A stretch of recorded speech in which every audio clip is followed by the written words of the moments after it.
Symbol allot करना तो चुनाव आयोग का प्रीरोगेटिव है। जो भी सिंबल वो अलॉट करेंगे, सिंबल महत्वपूर्ण नहीं है। महत्वपूर्ण है बिहार में बदलाव, महत्वपूर्ण है अच्छे प्रत्याशी का चुनाव। जन स्वराज के नाम पर जो लोग भी चुनाव लड़ रहे हैं, जो भी चुनाव आयोग सिंबल देगा आज, उसको लेकर हम लोग घर घर पहुंचेंगे। अभी एक काफी चर्चाएं हो रही है और पक्ष जो है आप पर आपके प्रत्याशियों को लेकर के हावी है और उनके क्वालिफिकेशन, एजुकेशन क्वालिफिकेशन पर सवाल उठाए जा रहे हैं, जैसे कि इमामगंज हो गया या फिर बेलागंज के प्रत्याशी हो गए। विपक्षी ट्रोल कर रहे हैं आपके उम्मीदवार। सिर्फ 12वीं पास से ही प्रत्याशी उतारे हैं, उनको हाईली एजुकेटेड व्यक्ति। नहीं, देखिए ऐसा है कि जो जन स्वराज का मोटो है, जो स्लोगन है कि सही व्यक्ति और सही सोच का व्यक्ति और सब समाज के सामूहिक प्रयास, जो तीन बात है, सही लोग, सही सोच और सामूहिक प्रयास। सही लोग का क्राइटेरिया क्या है? हमने बार बार कहा है कि सही लोगों का क्राइटेरिया ये नहीं है कि वो बहुत बड़े डिग्री धारक हों। सही लोगों की क्राइटेरिया ये है कि समाज किसको सही मानता है, किसने समाज में रहकर कुछ काम किया है।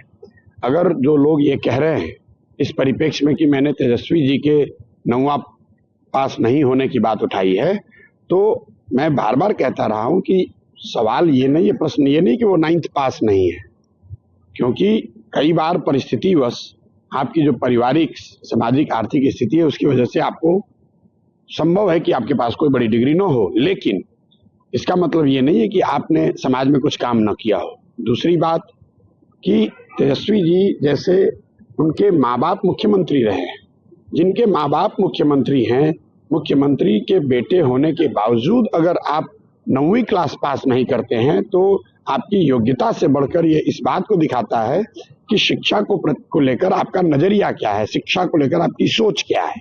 तो उन दोनों बातों को अलग करके देखिए। जो भी प्रत्याशी चार खड़े हैं जन स्वराज के, आप उनके बारे में समाज में जाकर पूछ लीजिए। वो बालू माफिया नहीं है, वो क्रिमिनल नहीं है, वो किसी बड़े बाप के लड़के नहीं हैं, उनके माँ बाप किसी विधायक मंत्री के लड़के बच्चे नहीं हैं, वो समाज के सामान्य परिवारों के लोग हैं। जन स्वराज की पूरी ताकत लगकर उनके साथ उनको चुनाव लड़ा रही है और जनता के सामने एक पहली बार पिछले 25-30 सालों में एक विकल्प है कि वो राजद के डर से भाजपा को और भाजपा के डर से राजद को जो वोट देते रहे हैं उससे अलग हटकर किसी अन्य दल या नेता का चुनाव करें।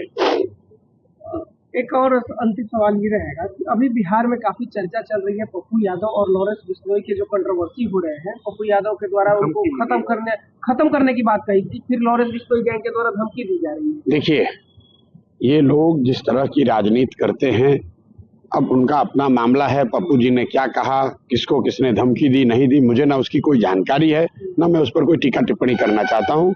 पप्पू यादव जी सांसद हैं, वो सक्षम है सरकार के पास अपनी बात उठाने के लिए, मीडिया के सामने अपनी बात रखने के लिए। सामाजिक जीवन में, लोकतांत्रिक समाज में मैं ऐसा समझता हूं कि हिंसा की कहीं भी कोई जगह नहीं है। किसी भी फॉर्म में हिंसा जो है वो सिरे से उसको नकारा जाना चाहिए।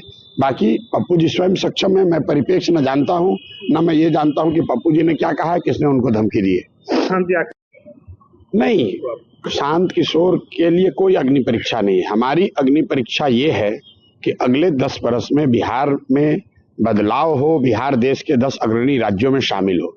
कोई चुनाव लड़ के जीतने से हम अग्नि परीक्षा पास हो जाएंगे, उससे बिहार सुधर जाएगा, ऐसी बात तो है नहीं।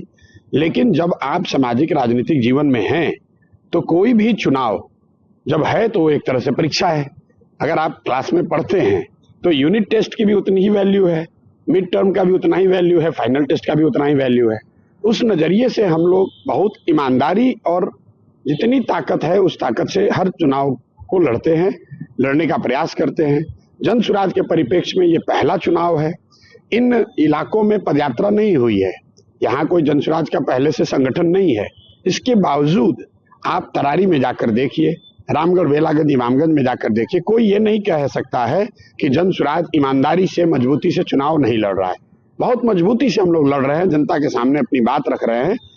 अंत में जनता जनार्दन है, उनको तय करना है कि क्या वो 30-35 साल के लालू नीतीश के इस बदहाल बिहार वाले शासन को आगे चलाते रहना चाहते हैं या वो बदलाव चाहते हैं। जो लोग भाजपा से प्रत्याशी हैं, मैं विशेष करके जो लोग भाजपा के नाम पर वोट दे रहे हैं, उनसे ये आग्रह करना चाहता हूं कि मेरे भाई 2 दिन पहले एनडीए की बैठक हुई है और उसमें भाजपा सहित सभी घटक दलों ने ये घोषणा करी है कि अभी और आने वाले समय में नीतीश कुमार ही मुख्यमंत्री के चेहरा होंगे, मुख्यमंत्री बनेंगे।